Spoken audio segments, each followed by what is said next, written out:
महिमा और प्यारे पिता परमेश्वर की। Hallelujah, hallelujah. धन्यवाद यीशु, धन्यवाद यीशु, धन्यवाद यीशु। प्यारे पिता परमेश्वर, आपका धन्यवाद होता रहे मेरे प्यारे परमेश्वर। आकाश पृथ्वी के कर्ता यहोवा, आपका धन्यवाद। धन्यवाद holy spirit, thank you holy spirit.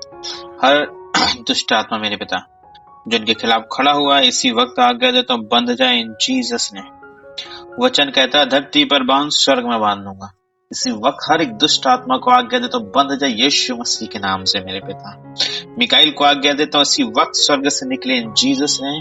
जो मेरी आवाज को सुन रहे हैं सबके घर पे और जहां जहां है हर जगह पे बलवंत तौर पे तुम्हारी गतिविधि हो यीशु मसीह के नाम है। हर घर से डीमंस को निकालो और सबको बांध करके नरक में फेंक दो इन जीसस ने, क्योंकि वचन कहता है ये नरक दुष्ट आत्माओं के लिए बना है, न कि परमेश्वर के पुत्रों के लिए। हालेलुया, धन्यवाद यीशु मसीह। प्यारे पिता परमेश्वर, आपसे प्रार्थना है आपका अनुग्रह हमारे साथ बना रहे मेरे प्यारे पिता परमेश्वर। और पवित्र आत्मा से प्रार्थना है एज ए सीनियर पास्टर हमारे पास मौजूद हो और हमको वचन पे आगे बढ़ाएं और हमको सिखाएं इन जीसस ने। यीशु के नाम से मेरे पिता सब कुछ पूरा हो। हर एक वो आत्मा जो वचन चुराने के लिए आगे बढ़ रहा है, आज्ञा देता हूं इसी वक्त बंध जाए यीशु मसीह के नाम से। और मेरे पिता जो भी बंधन इन लोगों पे बंधे हुए हैं, आज्ञा देता हूं सारे बंधन खुल जाए यीशु के नाम से। इसी वक्त मेरे पिता पूरा हो इन जीसस ने, आमीन। वचन चलते हैं यहोशू 7। ओपन करो सब। यहोशू 7, आकान का पाप।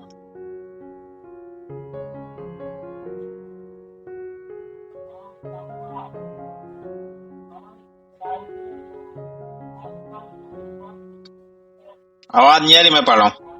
परंतु इजरायलियों ने अर्पण की वस्तु के विषय में विश्वासघात किया, अर्थात यहूदा गोत्र का आकान जो जेहर वंशी जदबी का पोता और कर्मी का पुत्र था, उसने अर्पण की वस्तुओं में से कुछ ले लिया। इस कारण यहोवा का कोप इजराइल पर भड़क उठा। उसने क्या ले लिया? अर्पण की ही वस्तुओं में से कुछ ले लिया, यानी कि दुष्ट आत्माओं को मूर्तियों के सामने या अन्य देवी देवताओं के सामने कुछ चढ़ाया गया था, वो उसमें से कुछ लेकर के वो अपने पास आ गया और इस वजह से यहोवा का क्रोध इजराइल पे भड़का। छोटी सी चीज पे यहोवा का क्रोध भड़क गया। पता क्यों भड़का यहोवा को? आगे पढ़ते हैं, इसी का 7 का 7 लिखा, और यहोशू ने कहा, हाय प्रभु यहोवा, तू अपनी इस प्रजा को यरदन पार क्यों ले आया? क्यों हमें एमोरियों के वश में करके नष्ट करने के लिए ले आया है? भला होता कि हम संतोष करके यरदन के पार रह जाते। पता है क्या हुआ था? अब इसके पीछे पढ़ो तो इसका मतलब जब यहोशू ने अपने 3000 लोगों को भेजा मारने के लिए, तो क्या हुआ? वो 3 के 3000 को उन्होंने लताड़ करके भगा दिया और 36 लोगों को उन्होंने मार दिया। 36 लोगों का यहोशू की सेना के। तो तीसरे में लिखा हुआ, और उन्होंने यहोशू के पास लौट कर कहा, सब लोग वहां न जाएं, कोई 2-3 हजार पुरुष जाकर ऐ को जीत सकते हैं। सब लोगों को वहां जाने का कष्ट न दे, क्योंकि वे लोग थोड़े ही हैं। इसलिए कोई 3000 पुरुष वहां गए, परंतु ऐ के रहने वालों के सामने से भाग आए।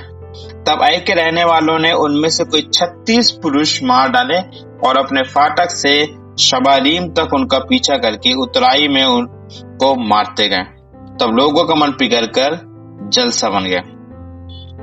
ये 7वां है आकान का पाप। अगर तुम इसका 6 का 19 पढ़ लो, क्या लिखा है? सब चांदी सोना और जो पात्र पीतल और लोहे के हैं वे यहोवा के पवित्र हैं, उसी के भंडार में रखे जाएं।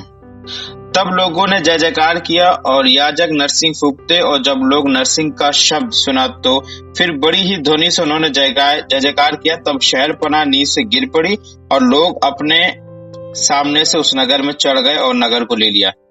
7 के पहले 6 पढ़ते हैं तो लिखा है, केवल यहोवा की जय जयकार से वहां की यरीहो की बड़ी दीवारें टूट गईं।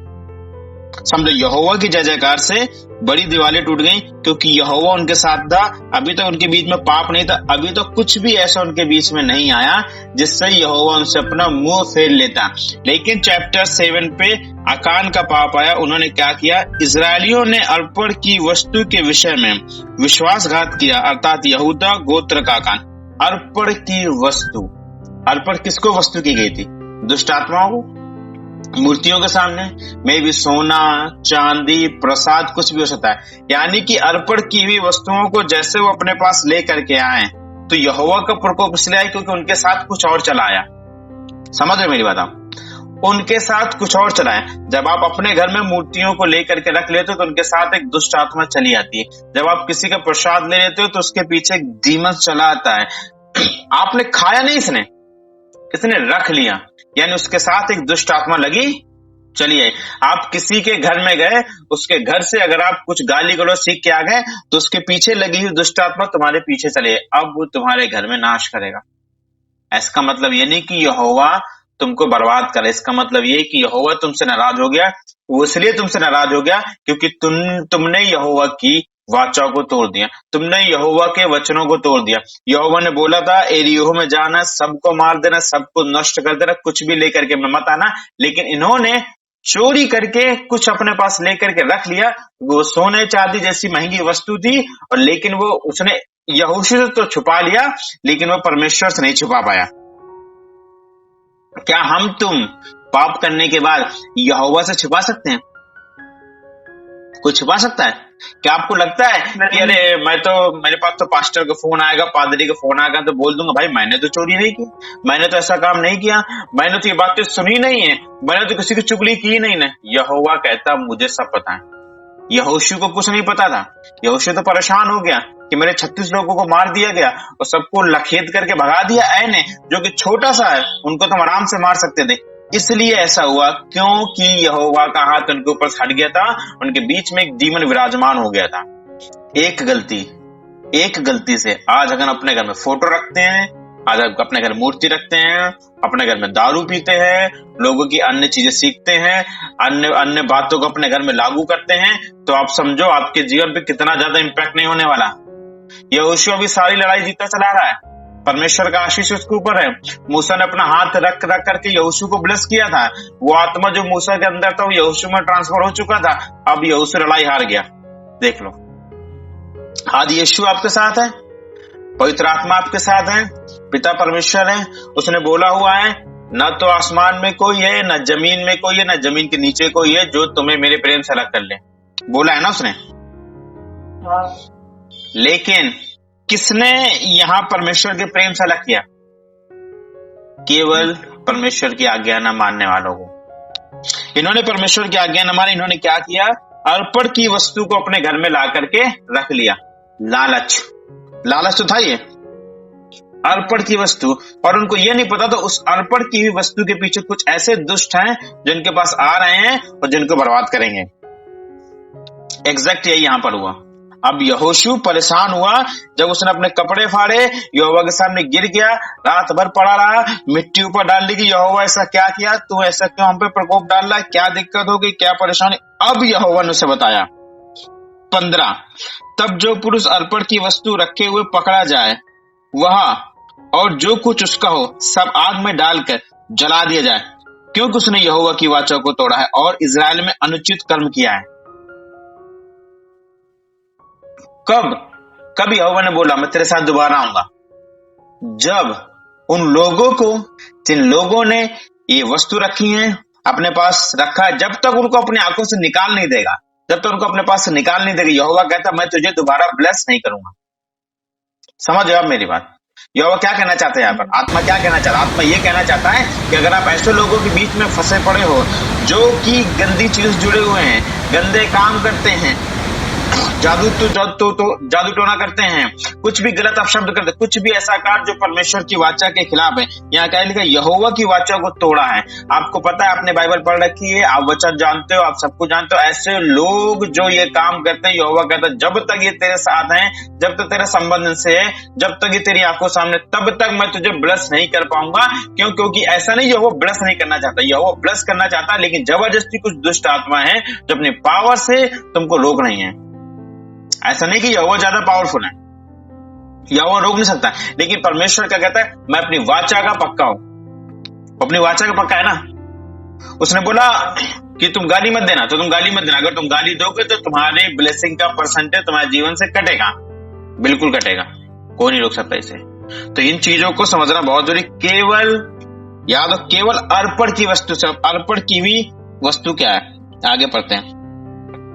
तब उसने उसके घराने के एक पुरुष को समीप खड़ा किया और यहूदा गोत्र का आकान, जो जेहर वंशी जब्दी का पोता और कर्मी का पुत्र था, पकड़ा गया।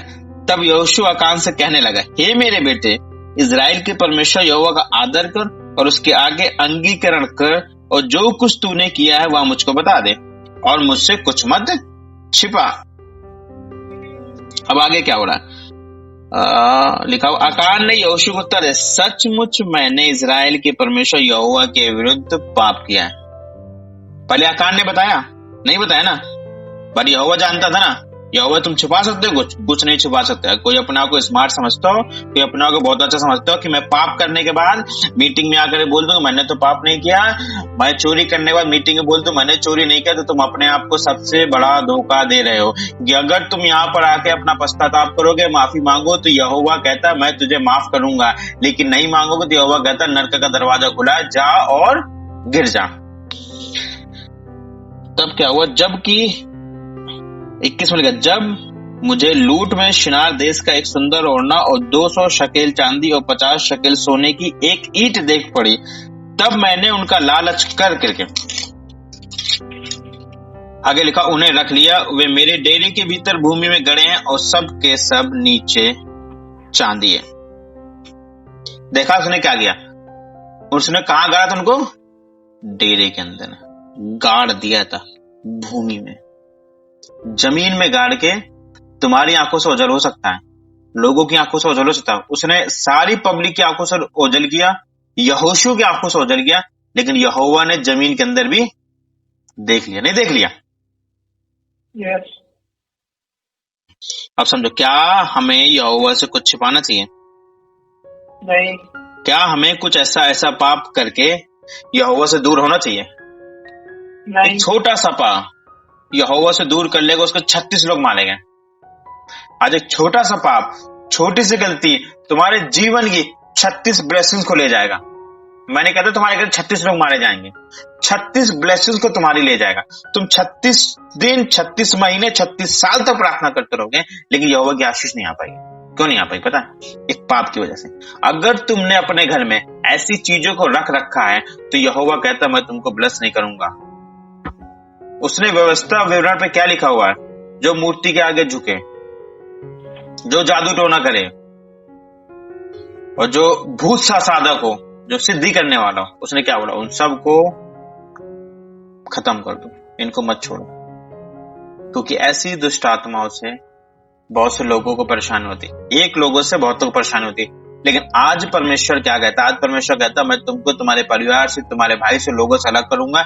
इसलिए अलग करूंगा क्योंकि मैं तुमको तैयार कर सकूं, बना सकूं, ताकि तुम वापस जाकर उनको प्रचार करो और उनको फिर मेरे राज्य में आने का एक मौका दो। ये तो आज परमेश्वर ये तो करा। अब आगे क्या हुआ, तब यहोशू ने उनसे कहा, तूने हमें क्यों कष्ट दिया है? आज के दिन यहोवा तुझी को कष्ट देगा। तब सब इजरायलियों ने उस पर पथराव किया और उसको आग में डालकर जला दिया और उसके ऊपर पत्थर डाल दिए, और उन्होंने उसके ऊपर पत्थरों का बड़ा ढेर लगा दिया जो आज तक बना है। तब यहोवा का भड़का हुआ कोप शांत हो गया, इस कारण उस स्थान का नाम आज तक आकोर तराई पड़ा है। उससे पथराव किया और कहां डाल दिया? आग में। यानी कि ऐसे लोगों को यहोवा कहां डालेगा? नरक में। नरक में तो आग है।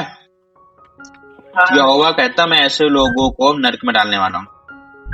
अगर आपने पाप किया और आप ये सोच रहे कि मैं ना बताऊं, मैं झूठ बोल दूं, तो यहोवा कहता घबरा मत, मैं अपनी निगाहों से सब देख रहा हूं। स्वर्ग मेरा सिंहासन है, पृथ्वी मेरी चौकी है, और 24 घंटे मेरी निगाहें तुम पर बनी है।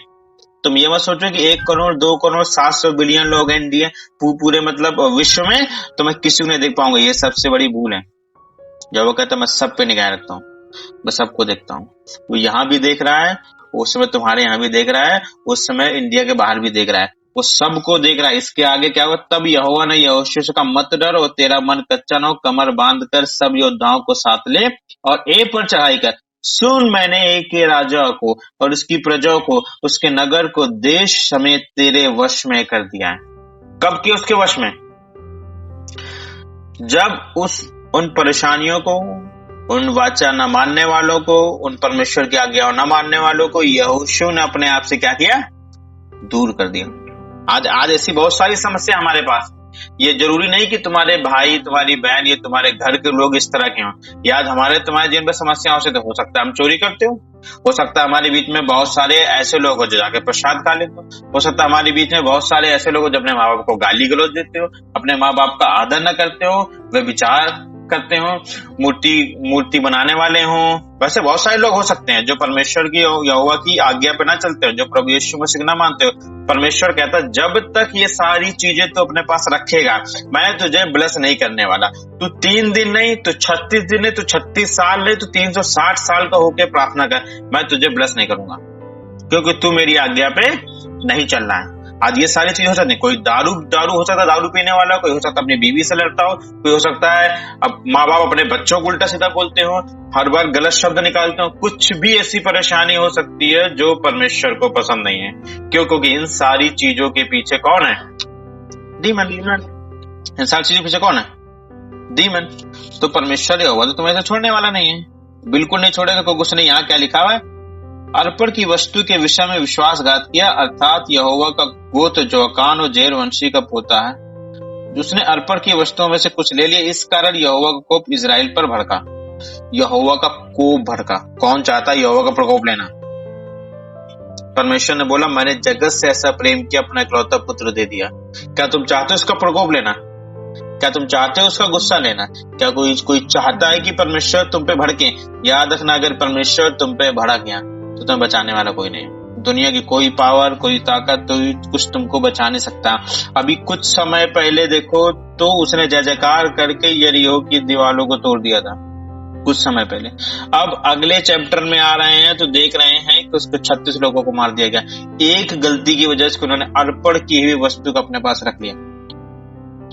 आज ऐसी बहुत सारी चीजें हमारे जीवन पे चल रही हैं। कोई गाली देता है, कोई बदतमीजी करता है, कोई किसी ने वचन सुने, वचन सुनने का भूल गया और घर में फिर शुरू कर दिया। यहोवा ने बहुत सारी चीजों को मना किया, ये मत खाना, वो मत पीना, भूत साधकों के पास मत जाना, किसी को कुंडली में मत दिखाना, आकाश में तारे गिनने वालों के पास मत जाना, तांत्रिकों के पास मत जाना, अपने भाई को उल्टा सीधा मत बोलना, क्या बोलता अपनी पत्नी को कुछ मत बोलना। क्यों? उसने क्या बोला कि जिसने स्त्री को ब्याह लिया उसके ऊपर मेरा अनुग्रह है। अगर तुम अपनी स्त्री को मार रहे हो, कोई स्त्री अपने पति को उल्टा सीधा बक देती है, ये सब चीजें ऐसी हैं जहां पर परमेश्वर यहोवा तुमको ब्लेस नहीं करने वाला। अगर तुम्हारे घर में ऐसे तुम यहोवा की प्रार्थना करते हो, बाकी लोग यहोवा की प्रार्थना नहीं करते, तो यहोवा तुमको ब्लेस नहीं कर पाएगा। क्योंकि अगर और कोई तुम्हारे बीच में जो परमेश्वर की आराधना प्रार्थना नहीं करता तो उसके ऊपर परमेश्वर का राज्य नहीं है, उसने प्रभु को स्वीकार ही नहीं है, परमेश्वर का राज्य नहीं है। अगर जिन लोगों ने प्रभु को स्वीकार लिया, बैप्टिज्म ले लिया, होली स्पिरिट से भर गए, लेकिन आज भी पाप करते हैं, दारू पीते हैं, तो परमेश्वर का राज्य उनको पास भी नहीं है। परमेश्वर का राज वहां पर है जो परमेश्वर के साथ, उसके वचनों के साथ ईमानदारी से चलना है।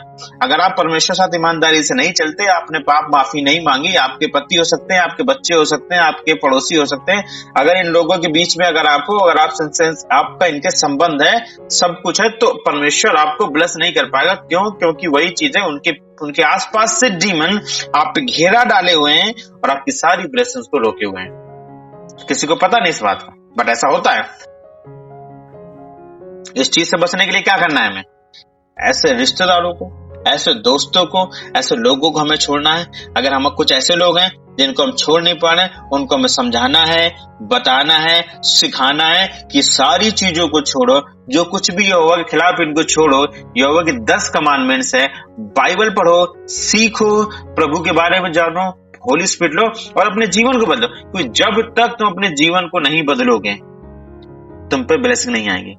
परमेश्वर ने क्या बोला? शरीर जब बीमार होता है तो आत्मा उसको चंगा करता है। भजन संहिता में लिखा, जब तुम्हारे शरीर पे बीमारी है उसको आत्मा चंगा करता है। लेकिन तुम्हारे शरीर पे इतनी ज्यादा बीमारी चली गई कि तुम्हारी आत्मा भी चंगी नहीं हो पा रही, तो तुम क्या करोगे? होली स्पिरिट होने के बाद भी तुम आज गाली दे रहे हो, दारू पी रहे हो, अननेसेसरी लड़ाई झगड़ा करते हो। ऐसे लोग जो जबरदस्ती लड़ाई झगड़ा करते हैं ना, मैं बताओ, हजारों दुष्ट आत्माओं से भरे हैं, तुम इनका कुछ इलाज नहीं कर सकते। ऐसे लोग जो सुबह शाम दारू पीते हैं, ये हजारों डीमन से बने हैं, इनका इलाज तुम कर ही नहीं सकते। इनका एक ही इलाज है, और तो अपनी ब्लेसिंग्स को बचाने का, इनसे दूर हटना। ऐसे लोग जो दिन भर अपने माँ बाप को उल्टा सीधा बोलते हैं, मारने को दौड़ते हैं, ऐसे लोग हजारों डीमन से भरे हुए हैं। आपको नहीं दिख रहा, लेकिन पवित्र आत्मा पूछो बताएगा। इन लोगों से आपको दूर हटना जरूरी है। ऐसा घर जहां पर दिन रात पूजा पाठ होती है, जिनके लिए यहोवा ने मना किया उनकी पूजा पाठ होती है, उन ऊपर से गिराए हुए स्वर्गदूतों की पूजा पाठ होती है, उस घर में आप क्या करोगे? उस घर में तो करोड़ों दुष्ट आत्माएं। उस घर में आप बदलाव नहीं ला सकते जब तक आपको उस घर से निकलोगे नहीं। आपको निकलने के बाद ही बदलाव आना है। जब निकलोगे, परमेश्वर की आत्मा से भरोगे, उसका अनुग्रह आपके ऊपर आएगा, उसके गिफ्ट आपके ऊपर से आएंगे, तभी डीमंस को निकाल कर उन्हें समझा सकते हो, भर सकते हो। क्योंकि हमारे पास इतनी पावर सामर्थ्य नहीं कि हम किसी मनुष्य का मन बदल सके बिना होली स्पिरिट के। ये सारा काम कौन करता है? पवित्र आत्मा। और एक जगह दो आत्माएं नहीं रह सकती। तुम सोचो, होली स्पिरिट और दुष्ट आत्मा एक साथ रहे, ऐसा नहीं हो सकता। एक साथ दो राज्य नहीं रह सकते, उनमें लड़ाई होनी है, होनी नहीं होनी। एक तरफ अंधकार का राज्य, एक तरफ उजियाले का राज्य, एक साथ एक घर में नहीं रह सकते। यहाँ पर झगड़ा होना है, क्योंकि ये लड़ाई यहोवा की है। ये लड़ाई हमारी तुम्हारी नहीं है। ये लड़ाई किसकी है? ये लड़ाई यहोवा की है। यहोवा की लड़ाई है अंधकार के साथ, हमारी तुम्हारी लड़ाई नहीं है। हम तो बीच में खड़े हैं, हम यहोवा के बच्चे हैं, यहोवा हमको बचा रहा है क्योंकि हम उसके बच्चे हैं। लेकिन एक्चुअल में ये जो लड़ाई है, ये हमारे बनने के पहले शुरू हो गई थी, हुई तो नहीं हुई थी। जेनेसिस में जब हमको यहोवा ने बनाया, उसके पहले ही यहोवा स्वर्गदूत को स्वर्ग से फेंक चुका था, उन दुष्ट को स्वर्ग से फेंक चुका था। यानी लड़ाई तो पहले ही स्वर्ग में हो चुकी थी। ये तो अभी जो लड़ाई चल रही है, ये तो पुरानी लड़ाई चल रही है, हम तो बीच में फंसे हैं। तो एक जगह तुम सोचो, दो राज्य रह ले, नहीं हो सकता। एक घर में दुष्ट रहना और उसी घर में एक अच्छा रहना, हो नहीं सकता। अगर तुम्हारा दरवाजा सेम है, अगर तुम्हारा आने जाने का रास्ता सेम है, बिल्कुल कभी तुम्हारी नहीं पटेगी। इसलिए नहीं पटेगी क्योंकि तुम भरे हो यहोवा की सामर्थ से, वो भरा है दुष्ट आत्मा की सामर्थ से। अब यहोवा जबरदस्ती कभी नहीं करता, लेकिन डीमन जबरदस्ती करेगा। वो उसको जिसको उन्होंने पहले भर रखा, उसको और भड़काने वाले हैं, और भड़काने वाले और भड़काएंगे, ताकि तुमको उल्टा सीधा बके, तुम्हारे खिलाफ उल्टा सीधा करे। वो कितनी भी अपने आप को रोकने की कोशिश करे, क्योंकि वो ऑलरेडी डीमन से भरा हुआ, वो कभी नहीं मानेगा। वो उसके पास एक ही रास्ता है कि हर चीज गलत तरीके से अपनाओ। जिसने आज तक हर चीज गलत तरीके से अपनाई है, वो आगे भी हर चीज को गलत तरीके से अपनाएगा। वो कभी भी सही रास्ता नहीं देखेगा। उसके पास कभी ये बुद्धि नहीं आएगी कि मैं प्रेम से चीजों को बात करूं। उसके पास एक ही चीज हो कि लड़ाई झगड़ा मारकूट से चीजों को निपटाओ, क्योंकि वो शुरू से ऐसा है। और ये किसके कारण है? ये स्वर्ग में सबसे पहले लड़ाई किसने छेड़ी थी? किसने छेड़ी थी? मिकाइल ने छेड़ी थी क्या? लूसीफर ने छेड़ी थी ना? वही तो यहोवा खिलाफ गया था। वही तो बोला कि मैं जबरदस्ती कब्जा करूंगा, मैं जबरदस्ती स्वर्ग में कब्जा करूंगा, मैं यहोवा के सिंहासन पर कब्जा करूंगा। कौन कब्जा करने को भागा था? यहोवा गया था क्या कब्जा करने? लूसीफर गया था ना, उसके दूध गए थे ना कब्जा करने। आज वही दुष्ट आत्मा दुनिया में काम करती है। इसीलिए आजकल इंसान दूसरों की जमीन कब्जाना चाहता है, दूसरों के ऊपर हक अपनाना चाहता है, दूसरों को बच्चों को उल्टा सीधा बोलता है, दूसरों को खेती पे जबरदस्ती करता है। तो क्या इंसान नहीं करता? दूसरों की चीजों को हड़पने के लिए सब कुछ करेगा। अपने घर की खुशी तो गई गटर में, दूसरे की घर की खुशी को हड़पने के लिए सब कुछ करेगा।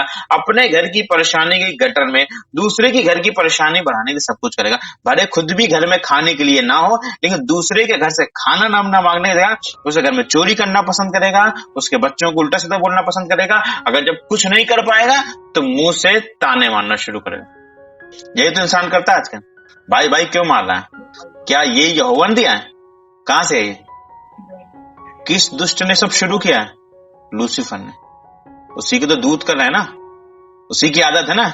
हजारों साल की, करोड़ साल, जितने भी साल पुराना है ये, उस समय उसने शुरू किया था। आज भी उसकी आदत वैसी है। क्या वो बदला? क्या वो बदला? नहीं बदला ना। जैसा था उससे और ज्यादा बुरा हो गया। इसलिए यहोवा है, कोई भी स्वर्ग से उसको बचाने के लिए नहीं आया। लेकिन इंसान ऐसा नहीं है, इसलिए यहोवा ने अपने पुत्र को भेजा हमें बचाने के लिए। हमको समझने की जरूरत है। हमको लड़ाई झगड़े से कुछ नहीं होना। यहोवा ने कुछ नहीं किया। यहोवा कहता तुम मत घबराओ, चुपचाप खड़े रहो, एक दिन मैं तुमको दिखाऊंगा। एक दिन ऐसे लोग जो यहोवा के वचनों के खिलाफ हैं, मैं नहीं कहता, बाइबल कहती है, उनको यहोवा दिखाएगा। मैं यहोवा उनको बताएगा। ऐसे लोग मसीहों को परेशान करके तानाशाही करके, ऐसी दुष्ट आत्माएं मसीहों को परेशान करके उन्हें एक ही जगह जाना है, नर्क। ये जो शैतान आज मसीहों को परेशान करता है, तंग करता है, यहोवा ने बोला मैं तुझको आग और गंधक में डालूंगा। और यहोवा दिखाएगा, डालेगा, हमको तुमको दिखाएगा, देख मैंने तेरे दुश्मन को कहां डाला। कहां डाला उसने? आग और गंधक की झील में। हमको गलती नहीं करनी है, मैं फिर कह रहा हूं, हमको गलती नहीं करनी। यहां पर क्या नाम था? कर्मी का पुत्र जो था, इसको लालच आ गई थी। लालच समझ रहे हो? लालच, इसको सोने चांदी की लालच आ गई थी। आज अगर तुम्हें कोई गाली बक रहा है ना, तो मैं फिर कहता हूं, लालच में मत आना लड़ने झगड़ने के लिए, भाग मत जाना उसको मारने कूटने के लिए, बिल्कुल कदम मत उठाना गलत, क्योंकि तुमने गलत कदम उठाया, यहोवा कहेगा तूने मेरी वाचा को तोड़ दिया। यहोवा चुपचाप खड़ा रहे, जवाब मत दे, क्योंकि सही समय पे मैं जवाब दूंगा, कुछ मत कहना। कोई तुम्हारी जमीन को हड़ा पड़ा है, यहोवा कहता शांत रहे, मैं उसका इलाज करूंगा, चुप रहना। क्यों? क्योंकि अगर कोई तुम्हें गाली बकरा तो तुम भड़कोगे, और तुम भड़कोगे अगर तुमने गुस्से में पलट के कुछ बोला तो तुमने यहोवा की वाचा को तोड़ दिया। अब उसमें तुम में कोई अंतर नहीं रहा। अब जो डीमन वहां काम करा तो वो डीमन यहाँ काम करना शुरू कर देगा, क्योंकि उसके पास भी गाली का दुष्ट आत्मा, तुमने गाली दे दी, अब तुम्हारे पास दुष्ट आत्मा आ गया, उसके मन में क्रोध जलन भरी है, वही तुम्हारे मन में क्रोध जलन आ गया, अब तुम्हारे अंदर दुष्ट आत्मा काम करना शुरू कर दिया। तो वही जो यहाँ पर चैप्टर 7 पे हुआ है अकान का पाप, वही तुम्हारे मन में भी अब तुम्हारा पाप शुरू हो जाएगा। और ऐसे ही यहोवा बोलेगा अब मैं तेरी ब्लेसिंग्स को रोक देता हूं, क्योंकि तूने मेरे विरुद्ध पाप किया। अब डीमन का घेरा तुम्हारे आसपास लगना शुरू हो जाएगा। यही तरीका है दुष्ट आत्मा का। इसका सिंपल से एक निवारण है, ऐसे लोगों से दूर हटो। और मैं तो इसका एक ही निवारण जानता हूं, जैसे यहोवा ने बाइबल पे क्या बोला, ऐसे लोगों को उठा करके पत्थर मारो और पूरे परिवार को मार दो। गलती की थी किसने? कर्मी का पुत्र, पूरा का पूरा घराना डाल दिया गया था आग, पूरा घराना, मैं बच्चों समेत डाल दिया गया था। तो समझो, तो आप यहोवा ये नहीं कहना चाहता कि उनको आग में डालो, मारो, जेल में भेजो। यहोवा कहता भाई इनको अपने पास से निकाल दो, यानी तुम इनसे दूर हट जाओ, ये तो नहीं जाएगा, तुम इनसे दूर हटो, अपना रास्ता बनाओ। और देखो उसके बाद क्या हुआ। उसके बाद तुरंत यहोवा कहता, तब यहोवा ने यहोशू से कहा मत डर और तेरा मन कच्चा ना हो, कमर बांध कर सब योद्धाओं को साथ ले और ऐ पर चढ़ाई कर। सुन, मैंने ऐ के राजा को और उसकी प्रजा, उसके नगर, देश समेत तेरे वश में कर दिया। सब कुछ यहोवा ने किसके कंट्रोल में कर दिया? यहोशू के कंट्रोल में कर दिया, नहीं कर दिया? समझो, हमको अपने दिमाग को कंट्रोल रखना है। मैंने अभी कुछ दिन पहले बताया था, अगर तुम्हारा दिमाग यीशु मसीह के कंट्रोल में, क्योंकि तुम्हारा सर यीशु मसीह है, और यानी कि दिमाग यीशु मसीह का होना चाहिए। आप सोचो, यीशु मसीह को लोगों ने पत्थर से मारा, गाली बकी, 18-20 घंटे मारा गया, शरीर छेद दिया गया, हंटर से मारा, कोड़ों से मारा, फिर भी उसने क्रूस पे चढ़ के क्या बोला? हे मेरे पिता, इन्हें माफ कर, जो उनसे गलती हुई, ये नहीं जानते क्या करते। क्या आज हमको तुमको माफी की जरूरत नहीं है? क्या हम तो माफ नहीं कर सकते? कर सकते ना, हम तो माफ कर सकते ना। सिंपल सा रास्ता, हमको बिल्कुल माफ करना है, क्योंकि जब हम माफ करेंगे तभी यहोवा उनको अपनी पावर सामर्थ दिखाएगा। तुम ही अगर वही चीज शुरू कर दो, तुम भी यहोवा से दूर हो जाओगे। एक दिन तुम उन सब चीजों के चक्कर में फंस जाओगे, फिर बोलोगे यहोवा इतने साल से मैं तेरी प्रार्थना कर रहा हूँ, इतने सब कुछ हो गया, यहोवा हमको ब्लेस क्यों नहीं किया? वही चीज परमेश्वर बोलेगा, तुमने क्या किया मेरी निगाहों में? पाप है कि नहीं? तुमने मेरी निगाहों में क्या किया? पाप। तो वचन समझ में आ गया? मैं फिर कह रहा हूं, कोई तुम्हें क्या बोलता, क्या नहीं बोलता, कितने ताने मार रहा, उल्टा सीधा बोल रहा, मुंह बंद रखो, कुछ मत बोलो, ये इंतजार करो, वेट करो, यहोवा खुद जवाब देगा। ऐसे घर में तुम रहते हो जहां पर यहोवा के खिलाफ नियम चलते हैं, ऐसे घर से तुम्हें हटना पड़ेगा, ऐसे लोगों से तुम्हें दूर हटना पड़ेगा। ऐसे तुम्हारे कितने खास दोस्त हो, तुम्हें दूर हटना पड़ेगा, तुम्हें इनको छोड़ना ही पड़ेगा, बिल्कुल छोड़ना पड़ेगा, त्यागना पड़ेगा कुछ समय के लिए। पता है यहोवा ने क्या बोला हुआ है?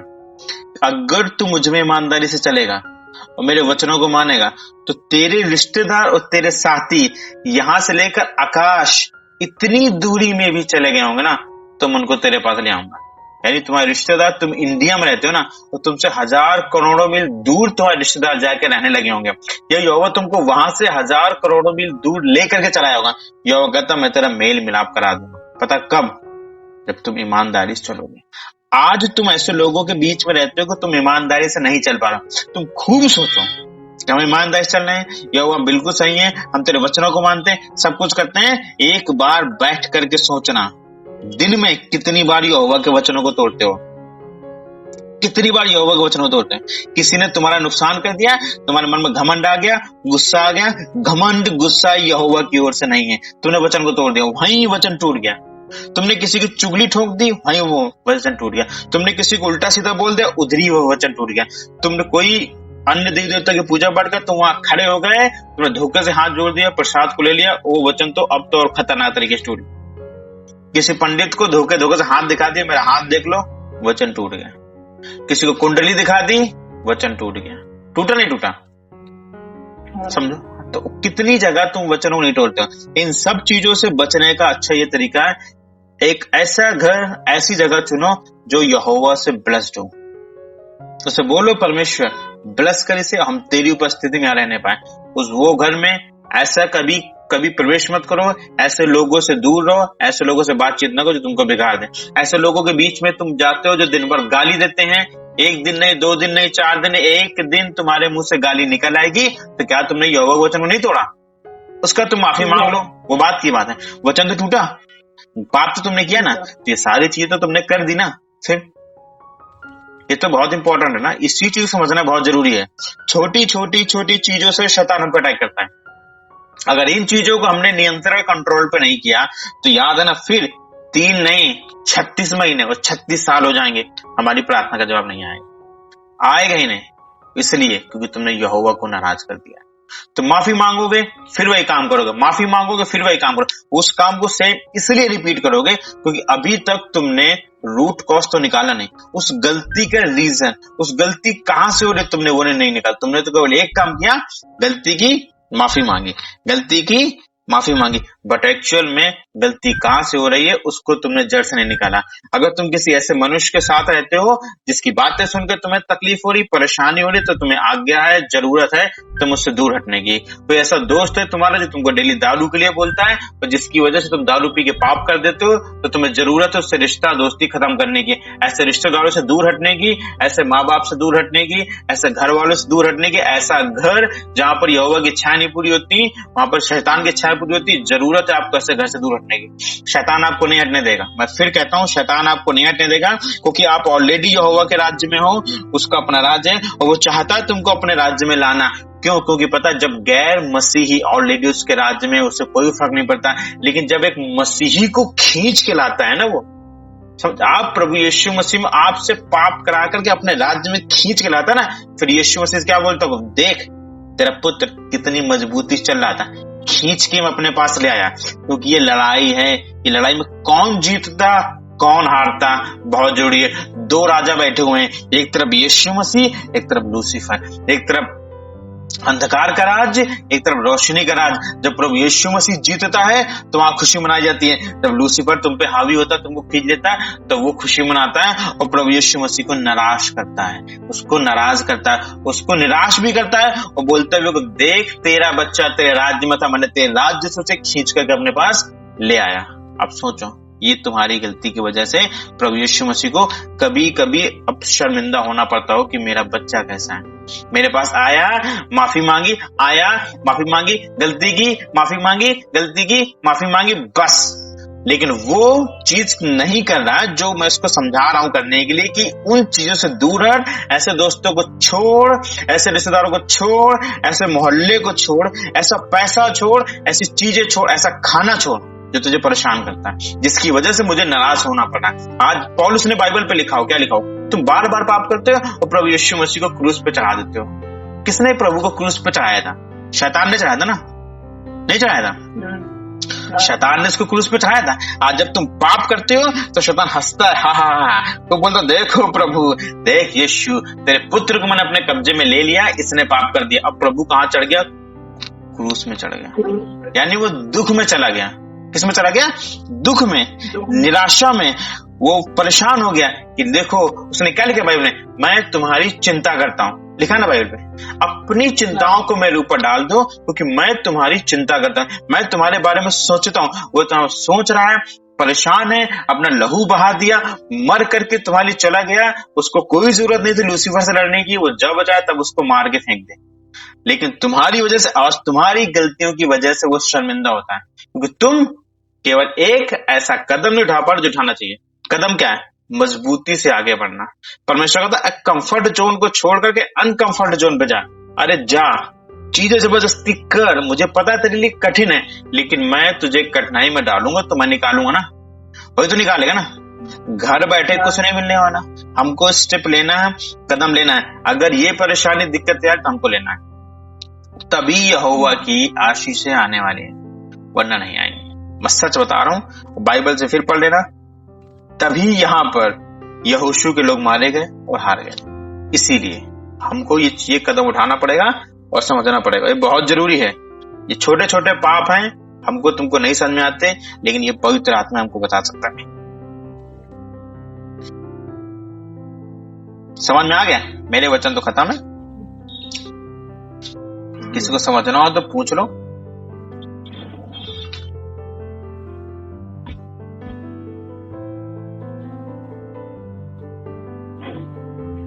हेलो, नहीं पूछना?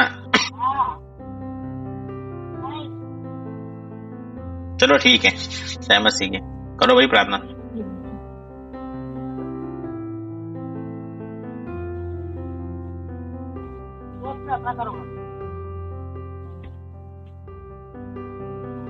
करो, किसका नंबर है?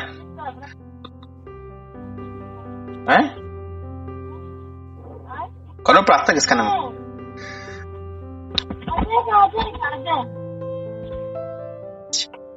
ठीक, करो अजय प्रार्थना।